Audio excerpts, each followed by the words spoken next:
You got your manubrium, you got your clavicle, you got your scapula, you got your humerus. Now, here, notice, the scapula has so this is called the glenoid fossa.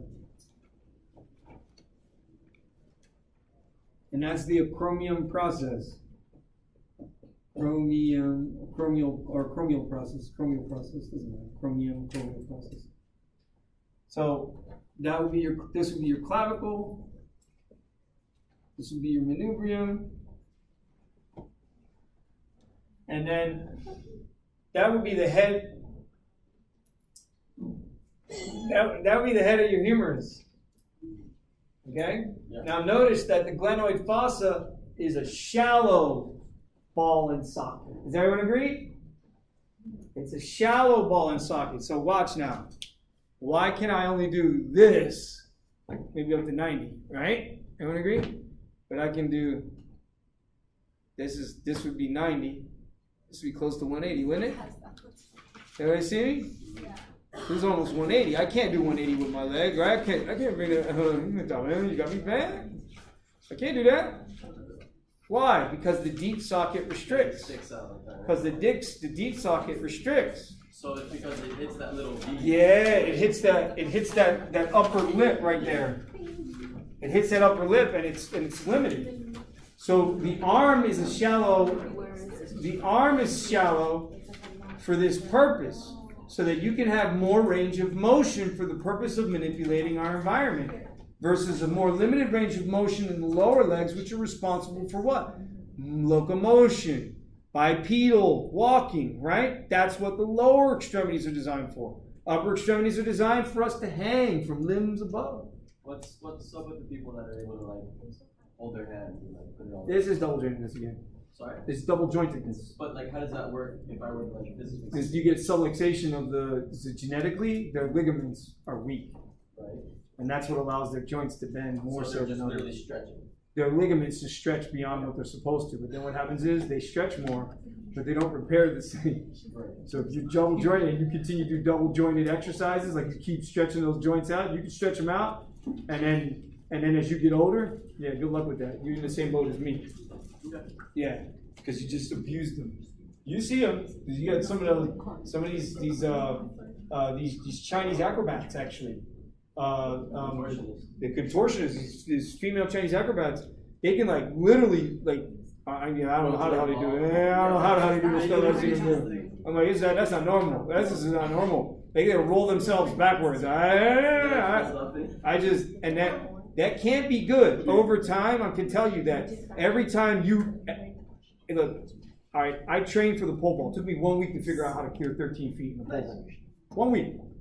Why? Because I had the physical attributes to learn the complexities of the sport. It's very difficult. And I blew my back out doing it. Because that excess, when you go to throw that pole into the ground, you gotta hyperextend and drive your leg, and then ride the pole for dear life, and hope that you're going to clear it. That's it. You just got to have faith that you're running fast enough and not slow enough, because you're going to go right back. But that also has a lot to do with your body. It does, and your lower body, because you remember you're running and sprinting and then throwing the leg up. It's quite violent. That sounds really fun. It's super violent, but sure enough, that excess extension at the posterior lateral position of your vertebral column, every disc is weak. Because there's nothing there to reinforce it. Right. So any that which is what you're doing when you get up there. Because you're like this when you're down here. Then when you're up there, you're like this. You bring both knees to your chest and then shoot up to the sky with your feet. And you're upside down holding onto the pole. You're using the pole to push yourself up over the bar. So it is quite an amazing thing to learn how to do. Sounds like a useful skill. Of course, if you're trying to traverse a large wall, absolutely, right? and you're fearless enough to try it, right? Yeah. You're fearless enough to try it. Yeah, I'm sure there was some guy back in the medieval that figured he could probably pole vault over over the castle wall. Yeah, and then just went. Yeah. Yeah, it's crazy. It really is crazy. But I was convinced that I could do it, and sure enough, I was able to. But in the process, I damaged my back. So what's it worth? You know, what's it worth? Is that like what they like about like specific sports that like give you a lot of like tear? They on just your joints? they'll put like gymnasts. every sport will put your joints through hell and back. Like gymnasts. And most of the kids that do sports at a young age will damage themselves, and they will never become professional athletes. They won't even become amateur athletes, for Christ's sake.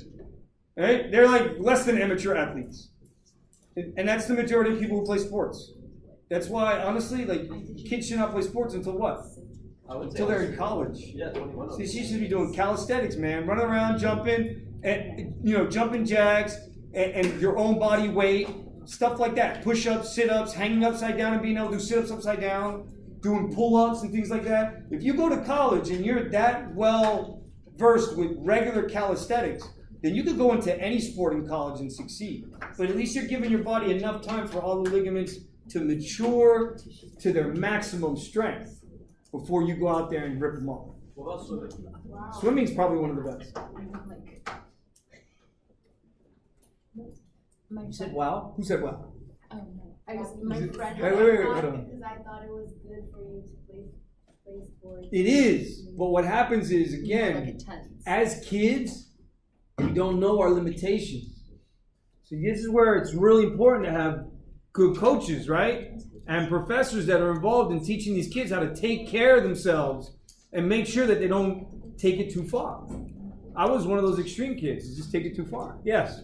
You had another question?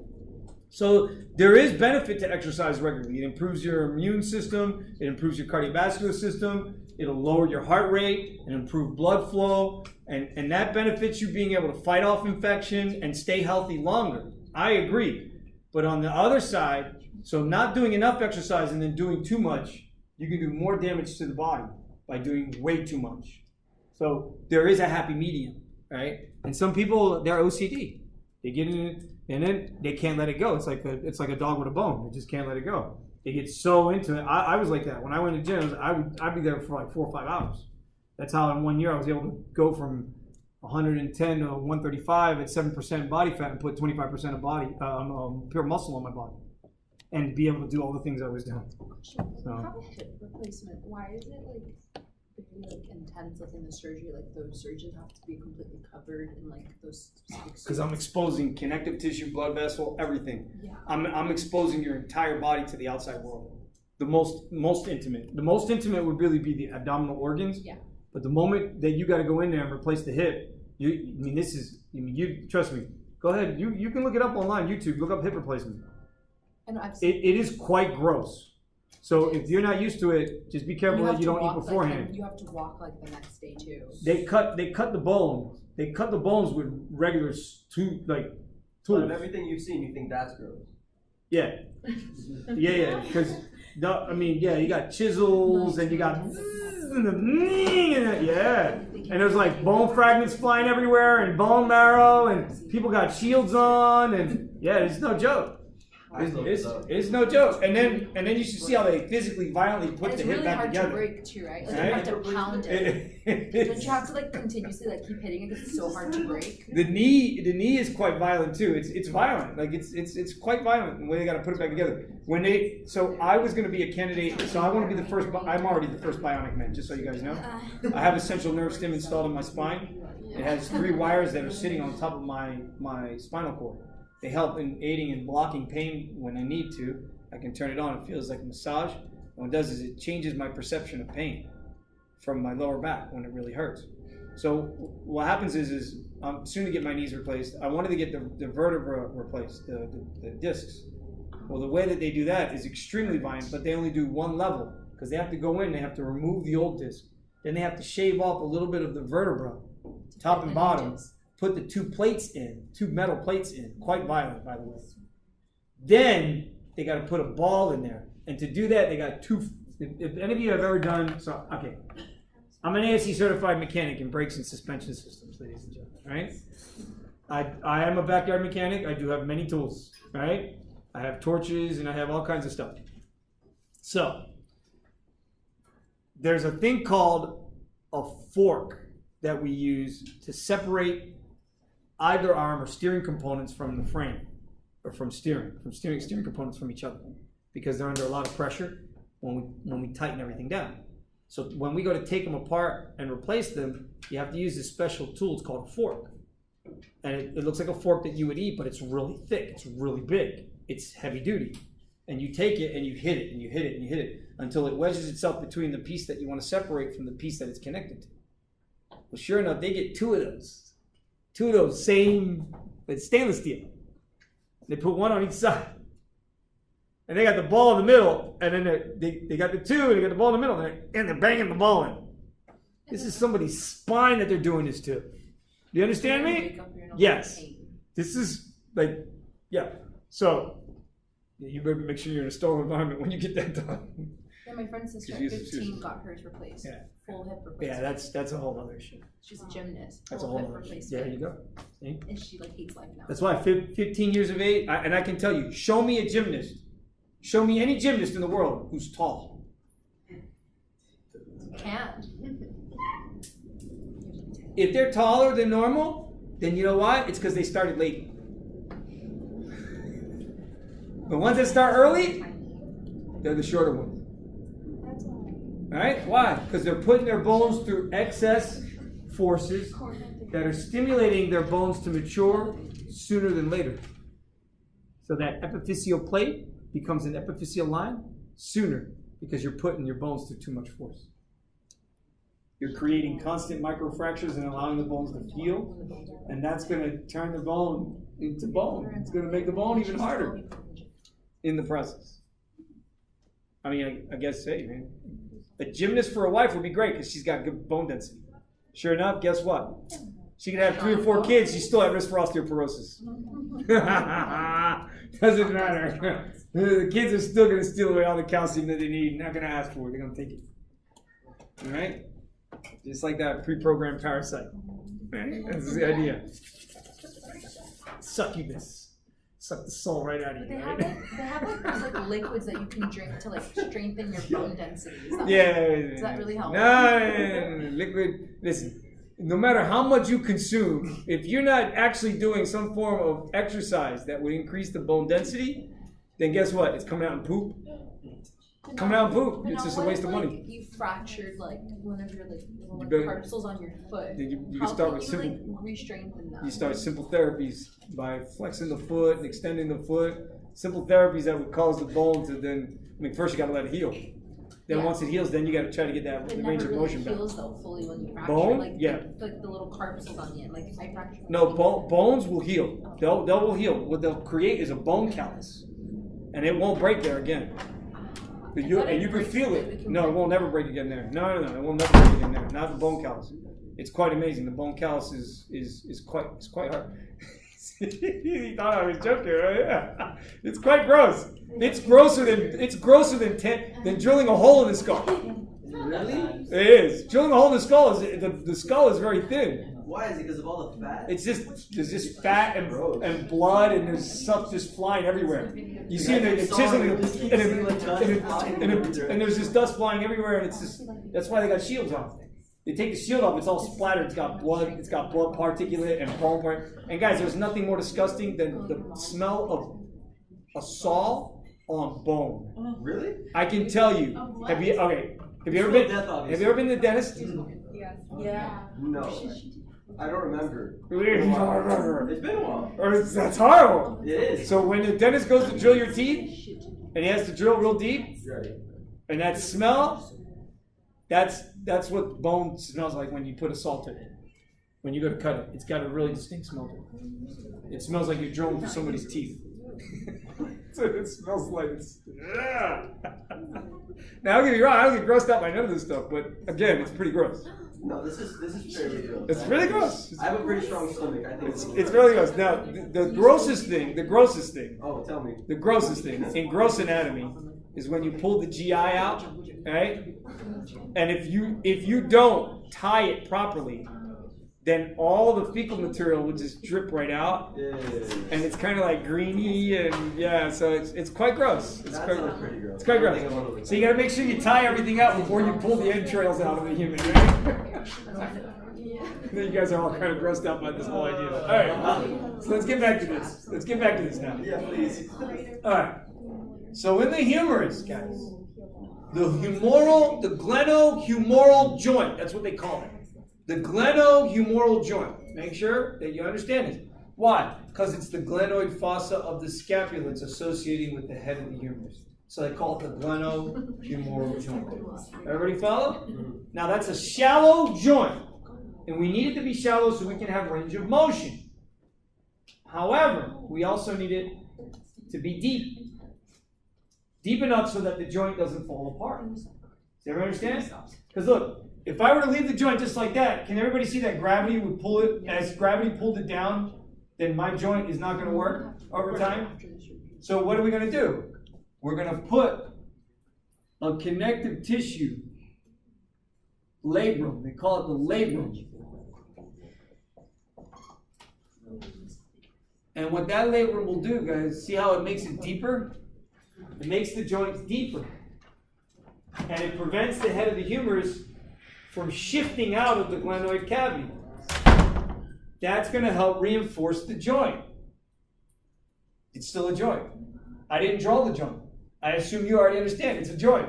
It's hyaline cartilage opposing hyaline cartilage with synovial fluid and a synovial membrane. But we're going to reinforce it with the labrum on the outside. You understand? Because we want it deeper. How does that make it deeper? Exactly, if there's more material. It's extending the edge. It's not more material. It's connective tissue. It's different from bone. If there's more connective tissue in the socket, wouldn't that make it more shallow? No. Look, think about it. I have this empty dish. I have this shallow empty dish, right? And what I'm doing is I'm gonna extend it up and out. I'm making a deeper dish.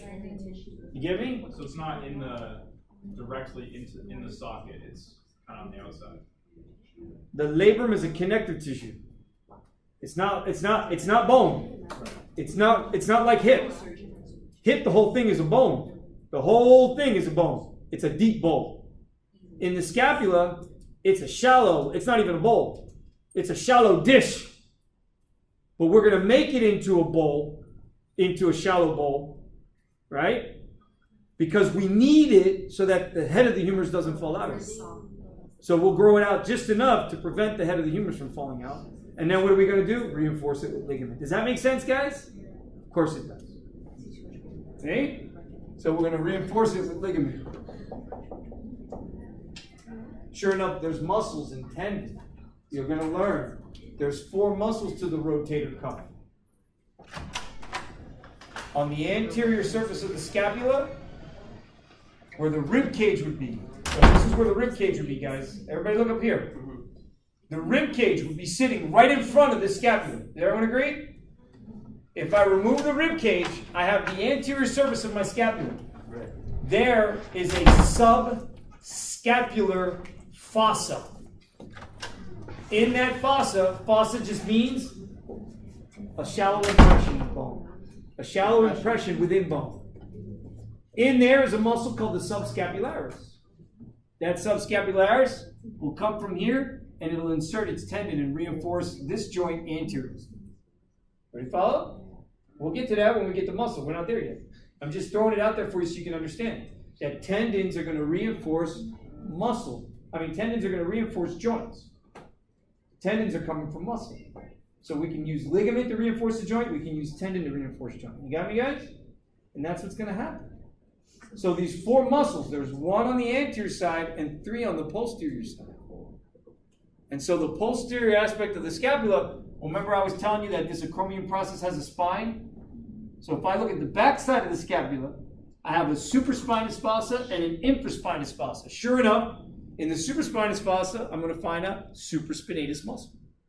The tendon of the supraspinatus muscle is going to reinforce the top side of the joint through its ligament. Through its tendon, I apologize, because ligaments are bone. Everybody follow me? And then on the infraspinous fossa of the scapula, there's 2 muscles, the infraspinatus and the teres minor, that are going to reinforce the posterior aspect of that joint. Guys, you see that? This is how we got 4 muscles that are involved in reinforcing the glenohumeral joint. Sure enough, They reinforce here, they reinforce here, they reinforce here, but do they reinforce down here? No. So we still at what? We're still at odds because we got nothing helping to reinforce the floor. People who pitch, people who play tennis, huh? People who like lifting and doing pull-ups and stuff like that, huh? People who have injuries, motorcycle accidents, stuff like that. Football injuries with the shoulder, stuff like that, huh? Old people that don't exercise regularly, huh? The tendon rips. And if the tendon rips, the bone falls out of its position. Huh? Make sense? Because the tendon is helping to reinforce the joint, helping to keep the humerus next to the scapula. Any questions, guys? Good. Let's go to the next one. Now, when we come down here, you have on this side, on the lateral side, you're going to have the head of the radius. It looks like that. Nice and round. It's shallow. And then there's your radius. Your radius makes up most of what is your wrist, believe it or not. Or what's associated with the wrist.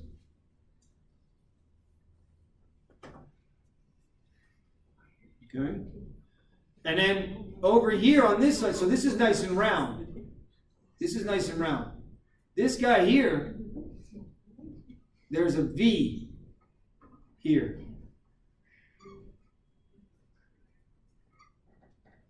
Okay? And sure enough, that V has a ridge in it. And it's set up.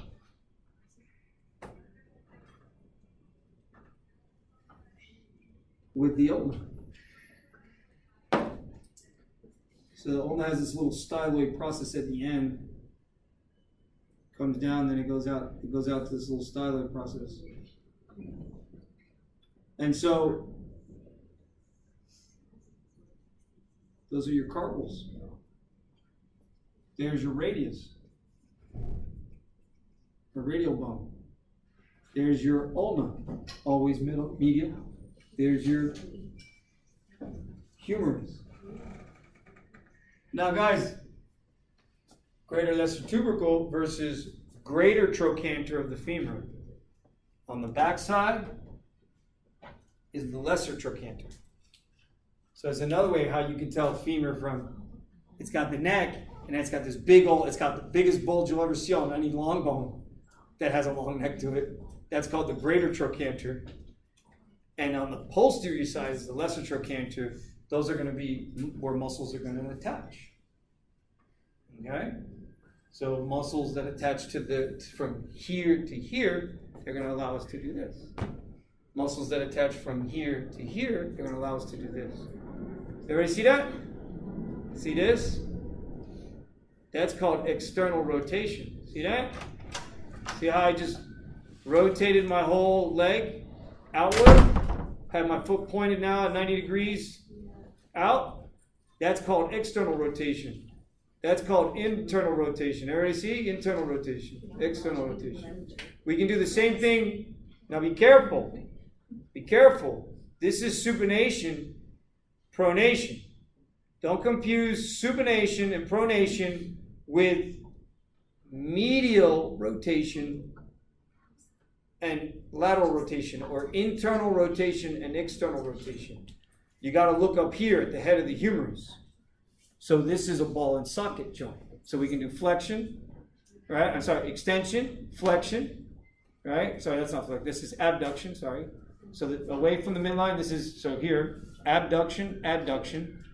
This would be flexion. This would be extension, okay? And then this would be circumduction. See that? So luckily, because we've designed, we got some circumduction here, right? Everyone agree? We got some circumduction here, but not the same as this. And that's why, because this is a shallow ball and socket. This is a deep ball and socket. All right? This here is a hinge joint in flexion and extension. The elbow joint is a hinge joint as long as you keep the radius from moving. The moment the radius moves, over the ulna, because the ulna doesn't move, it's the radius that moves over the ulna. It's actually pivoting. So this right here, we call this the trochlea. We call this the head of the radius. And we call this the capitulum. The capitulum. And we call this all right, this is the trochlea, I apologize.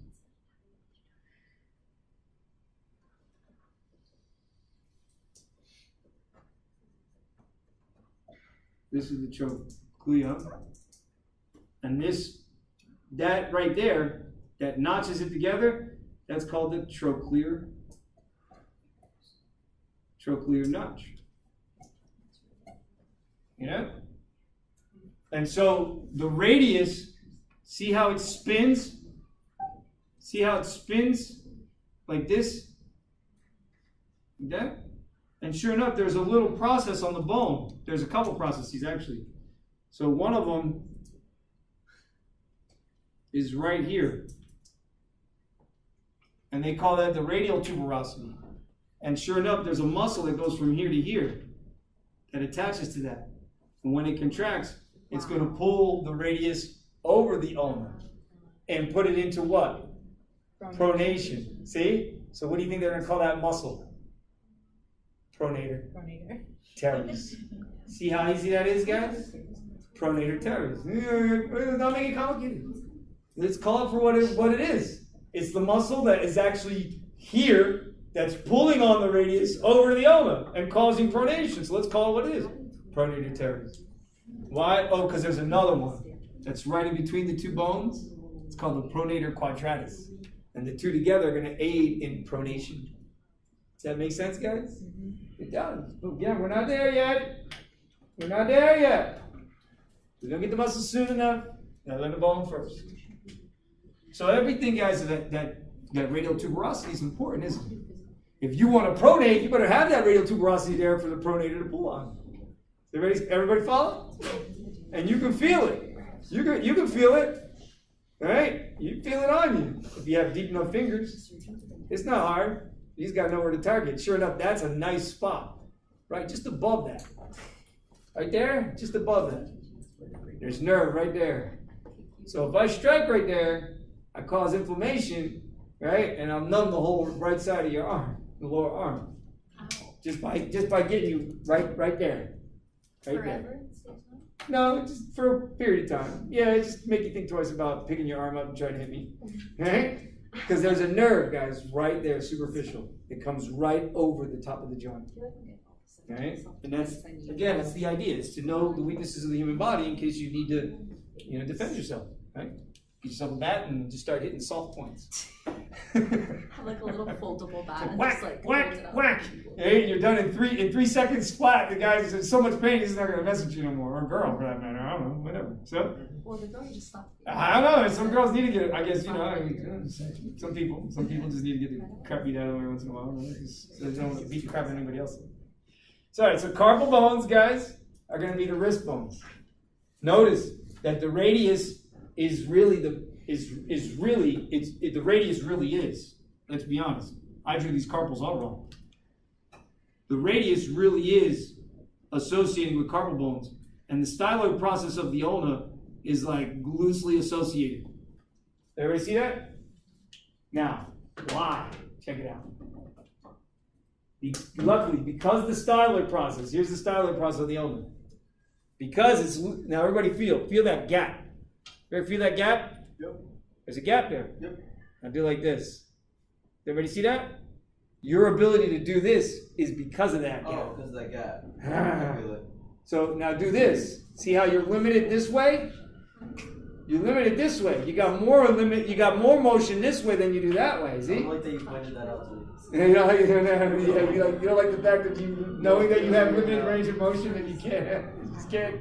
It's just what it is. There's a hole there. It's gonna be this. There's no longer. That's it. So you see, look at the difference. See the difference? See the difference? So that's important for, again, what? For grabbing stuff and taking control of stuff, right? This is a trapping technique, right? It's also a breaking technique. Praying mantis style. I ain't joking, right? Right? And you turn the limb around on him and snap it in half. So this is manipulation of the environment, right? Wax on, no, that's paint now, right? No, right? No, wax on. Yes. I'm dating myself again, right? This is the old Karate Kid, right? Old Ralph Macchio Karate Kid. Right. Although I like Jackie Chan, so I really prefer the modern day Kung Fu Kid. I don't call it the Karate Kid because it can't ever be the Karate Kid. The Karate Kid is Japanese martial arts, and Japanese martial arts is not as effective as Chinese martial arts. Let's be honest. And Japanese martial arts, they took from the Chinese, right? And they took from the Okinawans because the Okinawans were under the Chinese. So anyway, Chinese martial arts much bigger, and that came from a even larger style of martial arts that came from India. Of course, from the martial arts is where we learned a lot of this stuff about the human body and the human condition and disease as well, because this is one of the many ways that in war men defended themselves, right? And women, by the way. So very important, guys. This is a modified hinge joint. Modified hinge joint. Not only can I do flexion and extension, but I also do this supination and pronation. Pronation, supination. Now here in the wrist, you guys can see, right? The carpal, radial, ulnar joint, guys, is just flexion and extension and abduction, adduction, right? For the foot, it's just flexion and extension, and it's very limited. I can't do, I can do some, but I can't. I know some people can take, and people who have issues with that subluxation of the ligaments that are involved.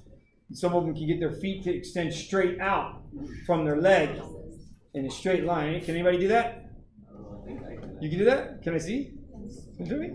So what do you? Okay. How many times have I heard that? Anybody got any nail polish so I can paint a toenails more? These are ridiculous. Can you do that? Can you do that completely flat out? Let me see. What? Just extend your foot straight out? Yeah. So you see here now. Let's see. She's abnormal. Come here.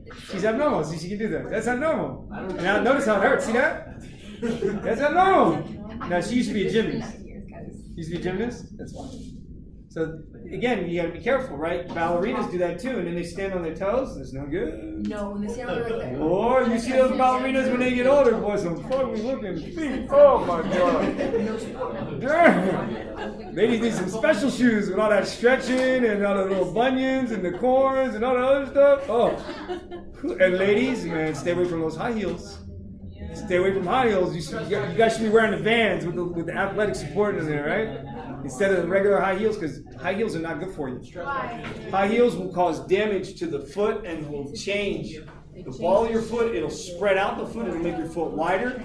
It'll cause problems with corns and bunions and all kinds of defects, man. You'll even get this, the pinky overriding or the other toes overriding each other over time. It'll damage it. So you want to be very, very, very careful when you're wearing those pretty heels that don't fit.